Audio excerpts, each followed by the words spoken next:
લોકમત ન્યૂઝમાં આપનું સ્વાગત છે। ભારતીય જનતા પાર્ટીના સંગઠન પર્વ અંતર્ગત વડોદરા શહેર ભાજપનું નવું સંગઠન જાહેર કરવામાં આવ્યું છે। આવનારી ચૂંટણીને ધ્યાનમાં રાખીને સંગઠનમાં મહત્વપૂર્ણ ફેરફારો સાથે નવી ટીમની જાહેરાત કરવામાં આવી છે। લગભગ 10 મહિનાની લાંબી પ્રક્રિયા બાદ જિલ્લા પ્રમુખ સહિત શહેરના તમામ 19 વોર્ડ માટે 3 મહામંત્રી, 8 ઉપપ્રમુખ, 8 મંત્રી અને 1 કોષાધ્યક્ષની નિમણૂક કરવામાં આવી છે। નવી રચનામાં વિવિધ સમાજો અને વર્ગોને પ્રતિનિધિત્વ આપવાનો પ્રયાસ કરવામાં આવ્યો છે। આ યાદીમાં ખાસ નોંધનીય બાબત એ છે કે મોટાભાગના હોદ્દેદારો નવા ચહેરા છે અને નો રિપીટ થિયરીને અમલમાં મૂકવામાં આવી છે। નવા હોદ્દેદારોને આગામી ચૂંટણીમાં સંગઠન મજબૂત કરવાની જવાબદારી સોંપવામાં આવી છે। નિમણૂકોની જાહેરાત બાદ વડોદરા શહેરના નમો કમલમ કાર્યાલય ખાતે શહેર ભાજપ પ્રમુખ ડોક્ટર જયપ્રકાશ સોનીના અધ્યક્ષસ્થાને અભિનંદન સમારંભ યોજાયો હતો।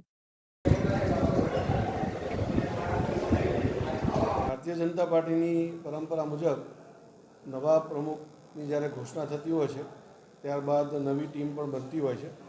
સંગઠન પર્વ અમારું ચાલી રહ્યું છે। સંગઠન પર્વ અંતર્ગત ગઈકાલે વડોદરા મહાનગરની ટીમની ઘોષણા થઈ છે અને આ ટીમની અંદર વધુમાં વધુ વિસ્તારમાંથી એટલે સર્વવ્યાપી અને સર્વસ્પર્શી વધુમાં વધુ જ્ઞાતિ સમીકરણનો સમાવેશ થાય એ પ્રકારનો એક પ્રયાસ થયો છે। વડોદરા મહાનગરમાં 19 વોર્ડ આવેલા છે। આ ટીમની અંદર 19 વોર્ડમાંથી પ્રતિનિધિત્વ છે અને 25થી વધુ જ્ઞાતિઓનો સમાવેશ થયો છે। કુલ મળીને સંગઠનને મજબૂત કરવા માટે મહાનગરની ટીમ કામ કરતી હોય છે। અત્યાર સુધી જૂની ટીમે પણ ખૂબ સારી રીતે સંગઠનને મજબૂત કરવા માટે કામ કર્યું। અમારું સંગઠન બૂથ અને પેજ સુધીનું છે। આપ સૌ જાણો છો, પેજ પ્રમુખ, પેજ સમિતિ, બૂથ પ્રમુખ, બૂથ સમિતિથી લઈને સંગઠન મજબૂતાઈથી આગળ વધી રહ્યું છે। ત્યારે આ જે સંગઠનની નવી ટીમ બની છે, નવી ઉર્જાથી જે પ્રકારનું પૂર્વ ટીમ કામ કરતી હતી એ જ પ્રમાણે એ જ ગતિથી આગળ પણ સંગઠનને મજબૂત કરવા માટે કામ કરશે એવો પૂરો વિશ્વાસ મને પૂરી ટીમમાં છે। આગામી સમયમાં ટીમ સાથે કોર્પોરેશનની ચૂંટણી આવી છે, શું કહેશો? કેટલું ટીમ પર વિશ્વાસ અને ખાસ કરીને 70 બેઠકમાંથી ગયો તો 69 બીજેપી જીતી હતી, આપણને કેટલો વિશ્વાસ?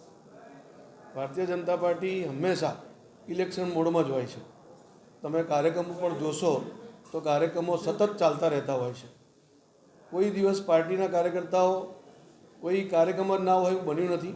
એટલે સતત પ્રયત્નશીલ રહીને, સક્રિય રહીને કાર્યકર્તા પોતાની ભૂમિકા ભજવે છે।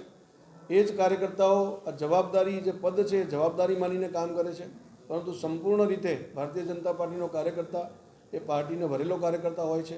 ચૂંટણી વખતે પણ બધા જ કાર્યકર્તાઓ સાથે મળીને સામૂહિક રીતે ચૂંટણીના પરિણામો સારા આવે એના માટે પ્રયાસ કરતા હોય છે। ગઈ વખત જેવા પરિણામો આવ્યા હતા એના કરતાં પણ વધારે સારા પરિણામો આ ટીમના માધ્યમથી અને બીજા બધા જ કાર્યકર્તાઓના સામૂહિક પ્રયત્નથી, કારણ કે ભારતીય જનતા પાર્ટી એ કાર્યકર્તાઓની પાર્ટી છે। પદ એ બદલાતું રહેતું હોય છે, પણ કાર્યકર્તાએ ભારતીય જનતા પાર્ટીનું હંમેશા વિજય થાય એના માટે પ્રયત્ન કરતો હોય છે અને મહાનગરપાલિકાની આગામી ચૂંટણીમાં પણ ભવ્ય વિજય થાય એવો મને વિશ્વાસ છે। ભારતીય જનતા પાર્ટીના કાર્યકર્તા તરીકે કામ કરવાનું અને સાથે સાથે જે ભારતીય જનતા પાર્ટીની દિશા છે અંત્યોદયના સૂર્યોદય, એટલે નાનામાં નાના માણસ સુધી યોજનાઓ થકી અને સરકારની, રાજ્ય સરકાર હોય, કેન્દ્ર સરકાર હોય, એમના થકી જે પણ લાભ છે નાનામાં નાના માણસ સુધી પહોંચે અને એમના વ્યક્તિગત જીવનમાં ઉન્નતિ થાય એવો એક પ્રયાસ કરવો એ ભારતીય જનતા પાર્ટીનો સદાય ઉદ્દેશ રહેલો છે। સાથે સાથે જે પાર્ટીની કલ્પના છે સર્વવ્યાપી, સર્વસમાવેશી, આ ઉદ્દેશ્યને પણ બહાર લાવવા માટે સતત પ્રયત્નશીલ રહીશું। ભારતીય જનતા પાર્ટીના શીર્ષસ્થ નેતૃત્વ અને યશસ્વી પ્રમુખ ડૉક્ટર જયપ્રકાશ સોની સાહેબે જે મારા પર વિશ્વાસ મૂક્યો છે એ વિશ્વાસને પાર્ટીની દિશાને અનુરૂપ થઈ અને યોગ્ય ન્યાય આપી શકું એવો મારો પ્રયાસ રહેશે। આવનારા સંજોગોની, આવનારા દિવસોની અંદર કાઉન્સિલરો એટલે ચૂંટણી પણ છે પાલિકાની,